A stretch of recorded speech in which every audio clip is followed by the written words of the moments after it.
And now, without further ado, I'm delighted to hand the microphone over to David Kennedy, our guest speaker, who is not really a guest at Hospice, because once you are in the family, you are always in the family, right, David? There are 3 things I'm allowed to share about David. As most of you know, he was our supportive care counselor before his retirement, and you will hear in a bit how well retirement is going.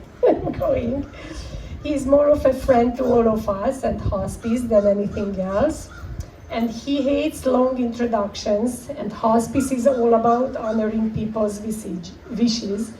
So because this, and because most of you already know how I feel about David anyways, and he knows it too, but we won't let it go to his head. I will let David introduce himself today.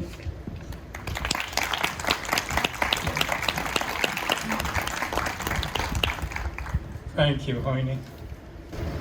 Yeah, those introductions, and I know that when you speak at these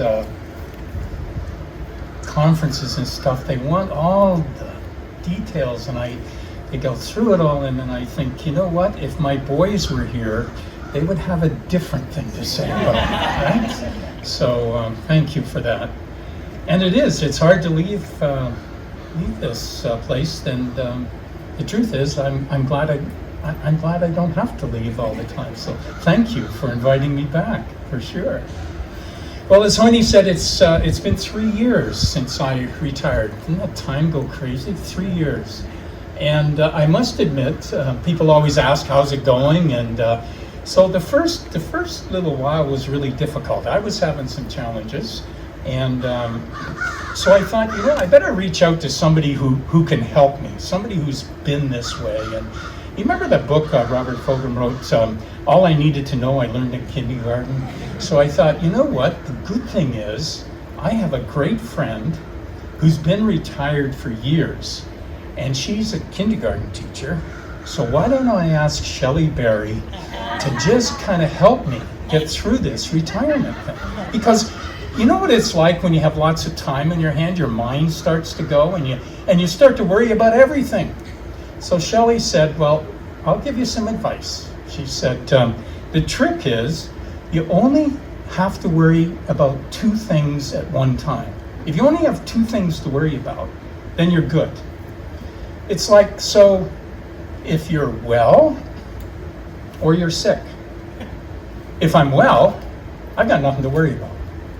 If I'm sick, I got 2 things to worry about. Am I going to get better?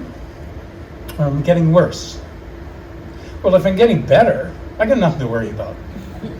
If I'm getting worse, I got 2 things to worry about. Am I going to live or am I going to die? If I'm going to live, I got nothing to worry about. If I'm going to die, I got 2 things to worry about. Am I going to go to heaven or am I going to go to hell? If I'm going to heaven, I got nothing to worry about. If I'm going to hell, I got 2 things to worry about. Original or extra crispy? So thank you, Shelley. You've just allowed my life to be calm and get worry out of my life. Well, it's a delight to be here, and my fellow podcasters were supposed to be here with me, but they are in France. They had this trip planned a long time ago, and I wasn't part of it, but I'll get over that. But yeah, so they're supposed to be here with me, so you have to put up with just me today. So let me tell you a little bit about this podcast, because that's kind of what I was asked to talk about. What have I got myself into now? This has been a wonderful, wonderful serendipitous experience, because I had no idea or saw this thing coming. The way it happened was my last year before I retired, I went down to part-time. So I worked 2 days and 1 week and 3 the next. And Hoyne and the leadership staff, we were we were at a point where we knew we had to hire another full-time person so that it would bring it up to 1.5 people. And so they looked for a full-time person, and we ended up Julie Brown and Red Keating. Red had just retired from Sir Sanford Fleming, where he oversaw the counseling program. And Julie had a private practice, and I knew both of them, but I knew Julie much better than Red. Red had also worked in the early palliative unit at St. Joe's and had lots of experience, and Julie had lots of experience. And so they job shared that full time. What it meant was that once every 3 weeks, all three of us were together in hospice on a Wednesday. And so what we did was, right after lunch, we took an hour and we sat together in the Devlin room, and we just talked about our clients. We did a bit of debriefing. We asked about, how you might approach things. We started talking about our own experiences and knowledge and grief. And about a month into this, Julie looked at us and said, "This is good. We should do a podcast." At which point, Red and I looked at each other and said, "What's a podcast?" Julie's the techno. She listens to podcasts all the time when she walks, so she was up on it. She said, "Oh, it's not hard. All we have to do," and she had it all figured out there. So Red and I said, "Well, we'll tag along. You're the one." So we approached, and Allison was so great in helping us, and Hoyne was so supportive and said, "Yeah, this is a great idea." So they got us these microphones, and away we went. We started we started recording in the Devlin room, and if these aren't actually up, most of them, we took them all down, because what you realize is that you hear fire trucks going up the road, you hear big gravel trucks going up the road, all in the midst of people talking about very important things. So after a little while, and it went well. We liked it, and we thought, this is great. And so more encouragement from hospice, and Allison was able to get us some money. We found some better microphones. We set up a studio. We got better recording, and away we went. And it just kind of took off from there. And again, thanks to the support of everybody at hospice and the board, the encouragement. So we bought proper studio microphones. We got some help from my son, who has a recording studio, to give us some music to use. We have a sound engineer now who's able to take out all the and the coughs and all those things in our conversation. So we've come a long way. And it started from something of an idea, and none of us had any idea what this would mean. Just to let you know that as of our completion of our 3rd season, we've recorded 51 sessions that are up that anybody can download. This last year's session alone, 13,000 downloads, but in total we have just over 32,000, almost 33,000 downloads of the podcast. And that ranges from, who would have believed it, right? That ranges from the furthest point on Vancouver Island to Fogo Island in Newfoundland, and in almost 54 countries of the world. It's just phenomenal to realize that something can, welcome to the age of technology, I guess, and the internet and everything else. But it's amazing. And when we started, we all kind of said, well, what do we talk about? I mean, it's easy to get started, right? So we got started, and we of course, our first podcast is on grief, a general one on grief, which I still refer people to. And I think that's the great thing with podcasts, is that they don't go down. People can go back and listen to them again, and parts of it. And when you hear something the second and third time, you realize that I didn't catch that first time through. So grief was kind of just the general first level that we started with, and we did things like grief and and the holidays. We did grief and guilt. We looked at specific actions of grief as it relates to the body and the brain and all of those things. We talked about ambiguous loss. We talked about children in grief. Sheila came and helped us with that one. We dealt with things like, we took the palliative side, and as you know, the name of it is on the threshold of life, death, and grief. So the idea was that we need to look at things around grief, we need to look at things around dying and death, and we need to look at things around living until we die. And so that's kind of our approach to that. And so we started with the grief piece. The palliative one, we had things like the value of vigil.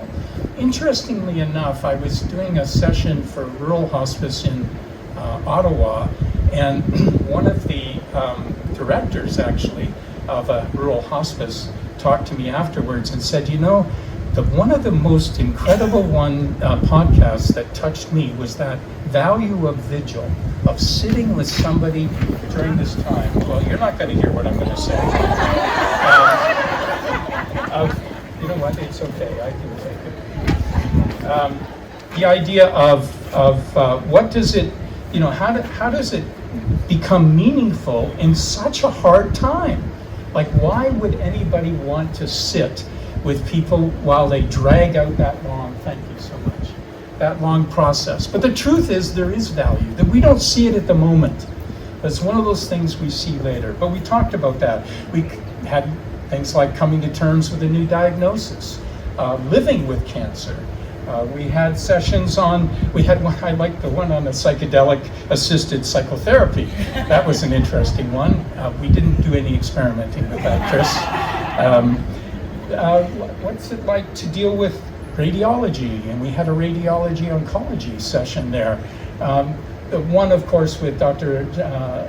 Chechenoff on dignity therapy. So covering that branch of palliative. And then we, you know, for me, the other incredible one, and perhaps the most powerful one for me, is not the podcast per se, but it's the people that we have connected with during this process. And we had no idea. I mean, from the three of us, we started. And of course, where do you start? Well, you start with your friends and the people who are close to you who have incredible knowledge. So John Beamish has been on. That was one of our first guests, and he's been on a couple of times. Dr. Chris Blake, we've just had so much admiration for him, and he came on and talked about his experiences. Bill Lockington came on and talked about, you know, helping to understand the legal issues around death and dying. We've had Dr. Blair Bingham. We had a number of physicians who came. The other one that has stayed with me for so long and still is there is Dr. Nahid Dosani, who is the head of the PEACH program in Toronto, and PEACH stands for the Palliative Education and Care for the Homeless. So he actually provides palliative care on the streets of Toronto. And this man just was given the King's Award as well for his work. Patricia Pearson, that's actually Pearson's granddaughter, Lester B. Pearson's granddaughter. And I heard her one day when she just came out with her book on, the name I should have written down, it's my age. But it's about, you know, what happens to people, her experiences around the paranormal. And I heard her being interviewed on CBC one day, driving back from Toronto. And I was so taken with her that I immediately bought the book and read it. And we were able to connect with her, and she came and did a wonderful podcast. And what's fascinating is so many of them said, can we come back? We'd like to come back. And it was amazing. Dr. Chris Kerr, who is the chief physician for Hospice Buffalo, and his book, which was so affirming around the experiences, what people consider to be paranormal, which are not, the experiences that dying people have that often don't get validated. And he is familiar with Peterborough. He's at Toronto. He's born in Toronto, educated in the States and stayed there. And he's now the head of not just the hospice area in Buffalo, but also doing incredible research. And he said, I'd like to come to Peterborough. Can I come? If I come, I'll take you out for a beer. I said, well, when can you come? And, Vinny Ferrero, this guy from, if you heard that one from California, there's a couple of people that I just love because they're just old hippies, right? So just kind of, that's my teenage years right there. And Vinny is one of them. How do you like a name, Vinny? And Vinny does a course on living the last year of your life. And Julie had done this course, since Julie, and many of you know, if you listen to the podcast, had her cancer journey. And so she has the kind of that perspective of what it's like to be a cancer patient and to go through that process. So at the end of it, she took this course on living a year, which is the last year of your life, and it was quite intense. So she was able to connect with Vinny, and he said, oh, I'd love to come on your podcast. So we had a great time. I never knew where he was going to go, but it was a great time. The other one that was really fascinating, who is an old hippie, is Sheldon Solomon. And Sheldon Solomon is one of two social psychologists who graduated back in the early 80s, at the time when Ernest Becker's work around the denial of death was coming out. And these three guys said, let's take his idea, which is that we all fear death. And that's a good thing on one level. I mean, you have to have a healthy fear of death, otherwise you don't look both ways when you cross the street. So that's a good thing. But what happens when the fear of death gets in the way of our living? When it changes the way we relate to one another and as a society, and it changes the way that we can live. And so they've spent all these years, in their main first book, With the Worm at the Core, talked about how death rearranges our whole worldview and the way in which a culture operates. Fascinating. It was one of those things that once you hear it, you can't get it out of your mind, and you start to see evidence of it everywhere. And so he was another one, and he kept saying, I hope you ask me back here, because I want to have another go at this on a different topic. And then other people, local people, Tracy Condon came and talked about infant loss and pregnancy loss. And then two of other really wonderful people, Mary Frances O'Connor, and she's been on twice. Her one book, The Grieving Brain, the other, The Grieving Body. What I love about that is that here's brand new research. Neuroscience is now adding to our understanding of what happens in grief. We never stop learning. And it was just an incredible experience. She was so gracious. And that has changed how I see grief on some levels too, and reinforced why things happen the way they do. The grief in the body was fascinating in that it demonstrates that we are so connected that our bodies feel that in ways. And the studies that he quoted around cardiac and immune systems that are directly impacted by grief really ought to be listened to carefully. And then there was Mary Catherine McDonald, and she's the trauma specialist, and she's been on twice, once talking about grief and trauma, and just recently on her new book about reset joy, so that the ability to find moments of joy in the darkest moments of life, not in a Pollyanna kind of way, but in a genuine neuroscience understanding of how to rewire the brain away from stress and towards resilience. And so the people that we have connected with in this podcast has just blown me away. We're getting now what's happening, and by the way, Julie is she's the goer. She listens to so many podcasts, but she's got all these, hey, we should try and get this guy, we should try and get this person. And so she's kind of out there doing all the connections. But what's happening now is people are starting to connect here and say, hey, can we be on your podcast? So we've had inquiries just recently from Chicago. We've had them from, again, California, all over the States. People saying, hey, can we come on your podcast and talk about this piece? All of that from that little building across the way, with three people, two of whom had no idea what they were doing or talking about. The last thing I would say about the podcast that has touched me deeply, the people and then the stories that people have. Harrison's story, Shannon McKinnon, mom, talking of the story of Harrison.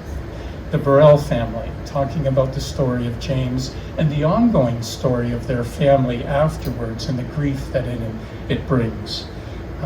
One really powerful one this past season, Chris Roden. Chris lives in North Carolina. He was diagnosed with a glioblastoma a year prior to when we did a podcast with him. We were connected to him through Mary Catherine McDonald, actually. When she was on, she said, hey, you need to get a hold of this guy. He had a glio. We interviewed him. He agreed right away. He said, I'd love to. We interviewed him on the first week of April. He had just come from his oncologist and been told that there's no other treatment options, and that he might have 6 months. And yet he came on the podcast with us. And as you know, the glio impacts the brain in different ways, and we weren't sure what this interview was going to be like. And there were times when he was kind of wandering a bit, but the nuggets that came out of that, the truths that he talked about, how to live a meaningful life, and the keys of what it is that really brings meaning to life right to the end. And the other thing people don't hear in the podcast is we talk to the guests probably for 10-15 minutes before, and then 10-15 minutes after, and those are such rich times around how that process felt for them. But Chris said, this has been a wonderful gift to me. He was thanking us more than we were thanking him. And that was the first or second week of April. We were scheduled to release that second week of May. And Chris died the first week of May. And we checked with his spouse, his widow, to say, how do you feel about this? She said, please release the recording, which we did. And it was just incredible. But when you've talked to somebody like that and then you hear that podcast, it all brings up all the power of the stories that people carry with them. The other one, of course, that was pretty powerful was Sharon McLean's story of her teenage son Alexander, who completed suicide, and the struggles that they had as parents to go through that. And Sharon contacted us about 2 weeks after that podcast by email and said, you have no idea. She said, that was really the first time that I had publicly told my story. And she said, I realized how much I needed to do that, how cathartic, how important, therapeutic, the telling of that story without shame and without judgment, and the ability to share with people that you're not the only ones who struggle with these things. And so how do you quantify those things about a podcast? It's not just about the words that are said or the way in which the topic is explored, as important as they are. And the thing that those things are now available to people who may not have the opportunity to get to a place where they could hear those things. It's humbling. Sheldon Solomon, in his terror management theory, which is what they call it, he said, when we asked him, how is this, the study of all of this, the study of the terror management and how death gets incorporated into life, how does this get distilled into your life personally? And he said 3 words: awe. I am in awe at the world. I'm in awe every day at the miracles I see around me of nature, in people, in their stories. And when I experience awe, I experience humility. I didn't do this. This isn't all about me. It creates a humility in us, which leads to the final word of gratitude. You cannot live in awe, and you cannot experience humility and not live with gratitude. That you and I get a chance to do this. That we get to be in this beautiful day, in this place, together. What a gift. And these are moments of awe that lead us to humility. Let me finish, and I'm sorry, 5 minutes. Let me finish because I want to leave you with 3 very, very important things not about the podcast, but as a result of the podcast and my experience with hospice. Hospice is more than a building. It's much more than a building. We are so grateful for that wonderful care center. It is unbelievable. I stayed working for another 3 years because I wanted to work in that, and it never disappointed me. But we sat around the table at staff meeting before we moved up here, and as a staff, we all talked about how is hospice going to survive outside of everybody just thinking of that building? The reality is hospice is the connector in a community. And it's more than just a building. It's first of all, it's a philosophy of living, of life. But hospice is a way of connecting community in so many ways. And so when you look, and I'm not going to take time, but you've got the pages that show you how do we stay connected? Well, we've got all kinds of ways of connecting now. It's into this community, hundreds and hundreds of people every year in the community are touched, who will never be in that building, but are touched by hospice. Our volunteers, who are the very core of this organization. This place would not survive without volunteers. They're out there, many of them, in the community. So hospice is so much more. I'm so grateful for that place. But hospice is also bigger than any one building. Secondly, hospice is innovative. They were so encouraging. Thank you, Heine. Thank you, Alice. It's so encouraging for us to do this work. But it's not just the podcast. I remember when I was hired first as the bereavement coordinator to develop grief programming, I remember often talking and saying, someday I'd really love to see a family area of grief get developed. I'd love to see more than just individual pieces. I'd love to see how we can approach this in a bigger way.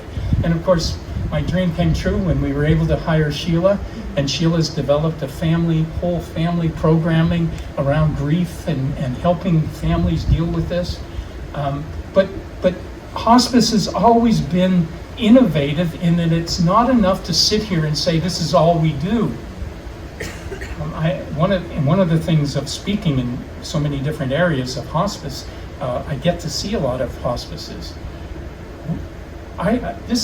What we have here is unbelievable, and I have not found a replicated version of this, where the kinds of programmings available to a community are just amazing. And then the final thing I would say to you is hospice is incredibly supportive, and that it starts at the board. And I want to thank the board, and I want to thank those who are joining the board again. Thank you for your work. You have no idea. I know sometimes it feels, because I sit on some boards, but you can feel disconnected from the day-to-day experiences. But I want you to know that we could never have done the work that we did without knowing, not just that we have a board who's managing the money, but we have people on that board who want to get to know us and want to get to know what we do and are so supportive and encouraging. And then of course Hoyne and previously Linda, our executive directors, they have just been there, our greatest cheerleaders, so thank you. And the staff, every one of you. I have so much fun with the staff, and but so much. And by staff, I include all the community team too, and the physicians who are here. And you folks have such an incredible impact on all of us. And then, of course, as I said, our volunteers, who are the very, very core of our organization. I'm going to leave you with a reading that I did in April 2019 when we dedicated the care center. I want to read you a reading I read then because it's still applicable. MC McDonald, the trauma specialist, she talked about grief and trauma, and she said, what is the most healing experience of people in grief and trauma is to have what she calls a relational home. And a relational home is a place where people can come, where they find acceptance, compassion, non-judgment, understanding, and love. The things that are needed in all the experiences of trauma and grief. I wish I'd have known that term when we opened that place, because I think that is a relational home. I think hospice, in the broader umbrella, is a relational home for so many people. So here's the reading, which was really a blessing, I suppose, on our work.